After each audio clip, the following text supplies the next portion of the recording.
नमस्कार दोस्तों, आपका भक्ति कीर्ति चैनल में स्वागत है।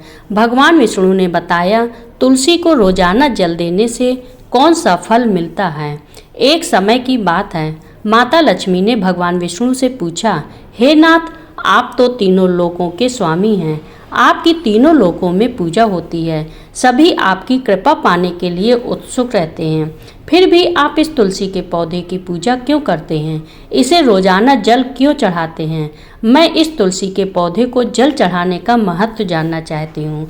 माता लक्ष्मी की बात सुनकर भगवान विष्णु ने कहा, हे देवी, तुलसी साक्षात लक्ष्मी का ही रूप है। तुलसी की रोजाना पूजा करने के कई फायदे हैं और तुलसी को जल चढ़ाने मात्र से ही मनुष्य के कई पाप नष्ट हो जाते हैं।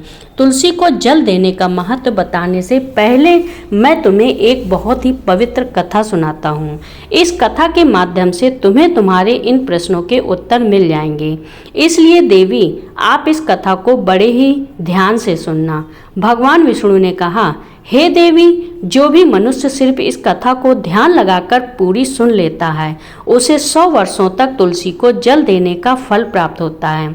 माता लक्ष्मी ने कहा, स्वामी, मैं इस कथा को बड़े ही ध्यान से सुनूंगी, आप मुझे वह पवित्र कथा सुनाना प्रारंभ कीजिए। भगवान विष्णु ने कहा, देवी, बहुत समय पहले की बात है, किसी नगर में एक ब्राह्मण रहता था। उसका जन्म तो ब्राह्मण कुल में हुआ, लेकिन उसके कर्म नीच प्रवृत्ति के थे। वह ब्राह्मण हमेशा ही झूठ बोलता और गलत तरीके से पैसा कमाता था। उसका मन हमेशा ही बुरे कर्मों में ही लगा रहता था। वह सदैव ही जुआ, वेश्यावृत्ति और चोरी में ही लगा रहता था। उसने अपने जीवन में कभी भी पुण्य के काम नहीं किए और शास्त्रों का अध्ययन नहीं किया। ब्राह्मण होते हुए भी कभी पूजा पाठ नहीं किया। सदैव ही उसका मन दूसरों के धन पर लगा रहता था और वह दिन में जो भी धन कमाता उसे रात्रि में जुआ और वेश्यावृत्ति में उड़ा दिया करता था। इस तरह वह ब्राह्मण अपने जीवन को पाप कर्मों में ही गुजार रहा था। उसने अपने मुख से कभी भगवान का नाम भी नहीं लिया और न कभी देवी देवताओं का पूजन किया। इस प्रकार से पाप करते हुए उसे कई वर्ष बीत गए। फिर वह ब्राह्मण कुछ खरीदारी करने के लिए एक नगरी में जा पहुंचता है। उस नगरी के पास जो गंगा नदी बहती है और उस नदी में स्नान करने के लिए दूर दूर से लोग आया करते थे। फिर वह ब्राह्मण गंगा जी के किनारे एक आश्रम में ठहरता है। उस आश्रम में अनेक विद्वान ब्राह्मण प्रतिदिन पुराणों का पाठ तथा भगवान की भक्ति में लीन रहते थे। वह ब्राह्मण भी ढोंग करता हुआ वहीं पर उनके साथ रुक गया और उन ब्राह्मणों के साथ रहकर उसे भी भगवान का नाम लेने का अवसर मिल रहा था। वह उसी स्थान पर कुछ दिनों के लिए रुका। फिर वहां पर आए हुए लोगों ने गायों का पूजन करके ब्राह्मणों को भोजन कराया, तो उस ब्राह्मण ने भी उनके साथ बैठकर भोजन किया और भगवान का प्रसाद ग्रहण किया। वहीं पर उस आश्रम में एक तुलसी का पौधा था। वह ब्राह्मण जाने अनजाने में उस तुलसी के पौधे में पानी डालता था। उसके मन में कोई विचार नहीं था कि यह क्या कर रहा है। वह प्रतिदिन सुबह उठकर बाल्टी में पानी लेकर तुलसी के पौधे में डालता था। यह उसका रोजाना का नियम बन गया। फिर एक दिन की बात है, वह आश्रम में सोया हुआ था। तभी अचानक उसके पास एक काला सर्प आया और उसे काले सर्प ने उसे नींद में ही डस लिया और थोड़ी ही देर में उस ब्राह्मण की नींद में ही मृत्यु हो गई। और जब सुबह दूसरे ब्राह्मणों ने उसे इस अवस्था में देखा तो उन्होंने उसके मुख में तुलसी पत्र और तुलसी का जल डाल दिया। फिर उन ब्राह्मणों को पता चला कि उसकी तो मृत्यु हो चुकी है। तब वहां पर यमदूत आते हैं और उस ब्राह्मण को पकड़ कर यमलोक ले जाने लगते हैं। रास्ते में जाते हुए वह ब्राह्मण विलाप करने लगा और यमदूतों से कहने लगता है, हे यमदूतों, मुझे कहाँ ले जा रहे हो और मेरी मृत्यु किस कारण से हुई है। तब यमदूत कहने लगे, हे ब्राह्मण, तुमने जन्म से लेकर मृत्यु तक बहुत पाप कर्म किए हैं और तुम्हारे पापों के कारण ही तुम्हें एक काले सर्प ने काटा और जिसकी वजह से ही तुम्हारी मृत्यु हुई है। और अब हम तुम्हें यमपुरी लिए कर जा रहे हैं। वहां पर यमराज तुम्हारे पाप कर्मों का लेखा जोखा देखेंगे और निश्चित ही तुम्हें घोर नरक में डालेंगे। फिर से वो ब्राह्मण फूट फूट कर रोने लगा और उन यमदूतों से माफी मांगने लगा, किंतु यमदूतों को उस पर जरा सी भी दया नहीं आई और वे उसे मारते हुए यमलोक लेकर गए। जब यमदूत उस ब्राह्मण को लेकर यमराज के सामने उपस्थित हुए तो यमराज के पास बैठे हुए चित्रगुप्त ने उस ब्राह्मण के कर्मों का लेखा जोखा निकाला और यमराज से कहने लगे, हे धर्मराज, इस ब्राह्मण ने तो अपने पूरे जीवन भर पाप ही पाप किए हैं। इसने इसके जीवन में कभी पुण्य का काम नहीं किया। यह तो घोर पापी है। इसे तो हमेशा के लिए नरक में डाल दिया जाए। फिर यमराज कहते हैं, हे यमदूतों, जीवन भर पाप करने वाले इस ब्राह्मण को उठाकर ले जाओ और इसे नरक में डाल दो। यमराज का आदेश मिलते ही वे यमदूत उस ब्राह्मण को लेकर नरक की ओर चल दिए और ब्राह्मण को पीटते हुए नरक में ले गए और वहां ले जाकर उसे खोलते हुए तेल की कढ़ाई में डाल दिया। परंतु जैसे ही उस ब्राह्मण को खोलते हुए तेल की कढ़ाई में डाला तो वह तेल एकदम से ठंडा और शीतल हो गया।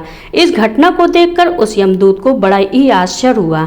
ऐसा उसके साथ पहले कभी नहीं हुआ था। उस यमदूत ने कितने ही पापियों को उस तेल की कढ़ाई में डाला था और वे सभी उस खोलते हुए तेल में गिरकर छटपटाने लगते थे।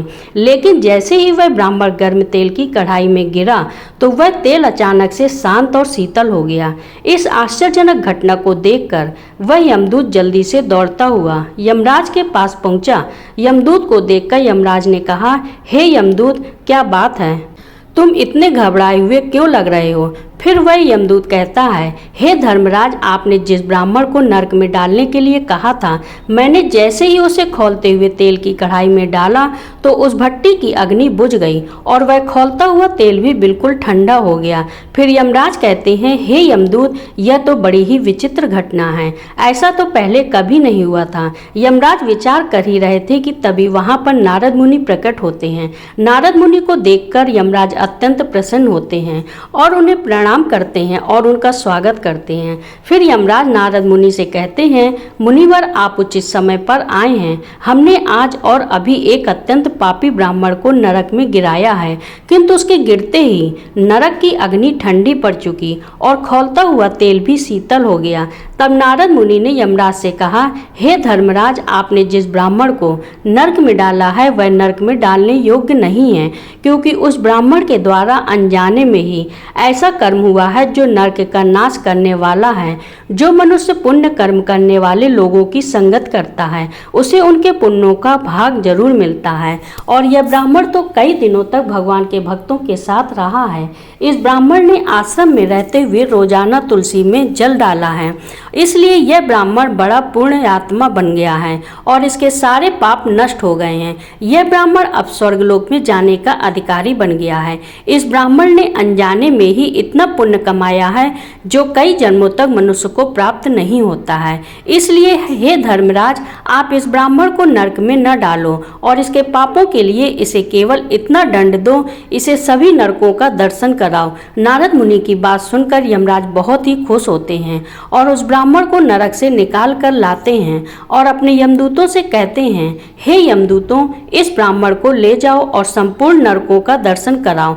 फिर यमदूत उस ब्राह्मण को ले जाते हैं और संपूर्ण नरकों का दर्शन कराते हैं। भगवान विष्णु ने कहा, देवी, इस प्रकार से यमदूत उस ब्राह्मण को संपूर्ण नरकों का दर्शन कराते हैं और उसे यक्ष लोक में ले जाते हैं और फिर वह ब्राह्मण एक यक्ष बन जाता है। भगवान विष्णु कहते हैं, हे देवी, वनस्पति नाम तुलसी, मास नाम कार्तिक, तिथि नाम एकादशी। देवी, वनस्पतियों में मुझे तुलसी प्रिय है, मास में कार्तिक मास और तिथि में एकादशी प्रिय है। इसलिए जो मनुष्य रोजाना तुलसी की पूजा पाठ करता है और तुलसी को जल देता है वो मनुष्य मुझे सबसे अधिक प्रिय है। उस मनुष्य की कभी भी दुर्गति नहीं होती है और वह मनुष्य कभी नरक में नहीं गिरता है। जिन घरों में तुलसी का पौधा सदैव ही हरा भरा रहता है उस घर में सुख, शांति और समृद्धि बनी रहती है। भगवान विष्णु कहते हैं, देवी, मेरे पूजा में और मुझे चढ़ाए जाने वाले भोग में तुलसी के पत्र अवश्य होने चाहिए, क्योंकि तुलसी पत्र के बिना मैं किसी भी प्रकार का भोग स्वीकार नहीं करता हूँ। इसलिए प्रत्येक घर में तुलसी का पौधा अवश्य होना चाहिए। अगर आपके घर में तुलसी का पौधा है तो सुख, शांति और समृद्धि के लिए तुलसी को चुनरी ओढ़नी अवश्य चढ़ानी चाहिए। और हमेशा ध्यान रखें कि तुलसी का पौधा चुनरी के बिना अधूरा होता है। तुलसी केवल एक पौधा ही नहीं है बल्कि वह एक देवी है, मेरी अर्थात विष्णु की पत्नी है। इसलिए तुलसी को चुनरी अवश्य चढ़ानी चाहिए। इससे इससे पति पत्नी में प्रेम और विश्वास बढ़ता है। पति पत्नी का दाम्पत्य जीवन खुशहाल बना रहता है। घर में रहने वाली महिलाएं सदा सुहागिन और सौभाग्यशाली रहती हैं। तुलसी का विवाह भी अवश्य कराना चाहिए। इससे मनुष्य के सभी दुखों का अंत होता है और सांसारिक जीवन सुखमय बीतता है। भगवान विष्णु कहते हैं, देवी तुलसी के पौधे के पास अपने मुख से अपशब्द नहीं बोलने चाहिए। तुलसी के नज़दीक भूल से भी जूते चप्पल अथवा झाड़ू पोछा नहीं रखना चाहिए, इसे पाप माना गया है। तुलसी के पौधे के पास जल से भरा हुआ बर्तन भी नहीं रखना चाहिए। तुलसी के पौधे के पास दीपक जलाने के बाद दीपक को वहां से हटा देना चाहिए, क्योंकि तुलसी के नीचे बुझा हुआ दीपक रखना अशुभ माना जाता है। जिस स्थान पर भी तुलसी का पौधा होता है उस स्थान को हमेशा ही साफ स्वच्छ रखना चाहिए। इसलिए नियमित रूप से तुलसी के पौधे के पास साफ सफाई का ध्यान रखना चाहिए। तुलसी के पौधे में शिवलिंग और गणेश जी की प्रतिमा नहीं रखनी चाहिए। साथ ही तुलसी के गमले में अन्य किसी भी प्रकार का पौधा भी लगाना अशुभ होता है। तुलसी के पौधे के पास कपड़े भी नहीं सुखाने चाहिए, अन्यथा कपड़ों का गंदा पानी तुलसी के पौधे पर गिर सकता है। और हमेशा ध्यान रखना चाहिए कि तुलसी के पत्र को नाखून से नहीं तोड़ना चाहिए, इससे तुलसी का अपमान होता है। यदि तुलसी के पत्ते सूखकर गिर जाते हैं तो उन्हें कचरे में नहीं फेंकना चाहिए, क्योंकि वे पत्ते पैरों के नीचे आते हैं, जो अच्छा नहीं होता है। उन पत्तों को आप तुलसी की मिट्टी में ही दबा दें। और रविवार के दिन तुलसी के पत्ते नहीं तोड़ना चाहिए और रविवार को तुलसी को जल भी नहीं चढ़ाना चाहिए। बाकी सभी दिन तुलसी को सुबह स्नान से निवृत्त होकर जल देना चाहिए और शाम के समय एक दीपक जलाना चाहिए। भगवान विष्णु कहते हैं, देवी अक्सर महिलाएं स्नान के बाद अपने बाल खुले रखकर ही तुलसी को जल देती हैं। ऐसा करना गलत होता है। महिलाओं को हमेशा ही अपने बाल बांधकर माथे पर सिंदूर लगाकर ही तुलसी में जल देना चाहिए। इससे तुलसी का आशीर्वाद प्राप्त होता है। घर में तुलसी का पौधा लगाते समय ध्यान रखें कि इसके लिए गंदी मिट्टी का उपयोग नहीं करें, साफ स्वच्छ मिट्टी का ही उपयोग करना चाहिए। इससे तुलसी माँ रूठ जाती हैं और सूखने लगती हैं। तुलसी का पौधा कभी भी गंदे स्थान पर नहीं लगाना चाहिए, जैसे नाली अथवा बाथरूम के पास तुलसी के गमले को कभी नहीं रखना चाहिए, अन्यथा गंदा पानी तुलसी के पौधे में गिर सकता है, जो बहुत ही अशुभ माना गया है।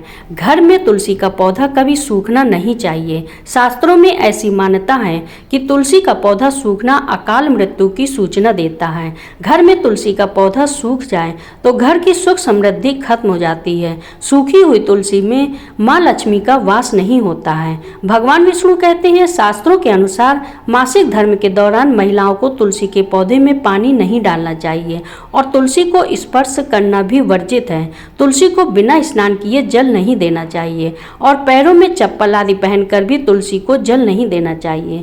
तुलसी को जल देते समय ध्यान रखें कि वह जल आपके पैरों पर न पड़े, इससे तुलसी का अपमान होता है। भगवान विष्णु कहते हैं, नित्य तुलसी के दर्शन से मनुष्य को स्वर्ग की प्राप्ति होती है और तुलसी पत्र के सेवन से उसके सभी पाप नष्ट हो जाते हैं। तुलसी का पौधा हमेशा घर के सामने लगाना चाहिए। इसे पूर्व अथवा उत्तर दिशा में लगाना सबसे अधिक शुभ होता है।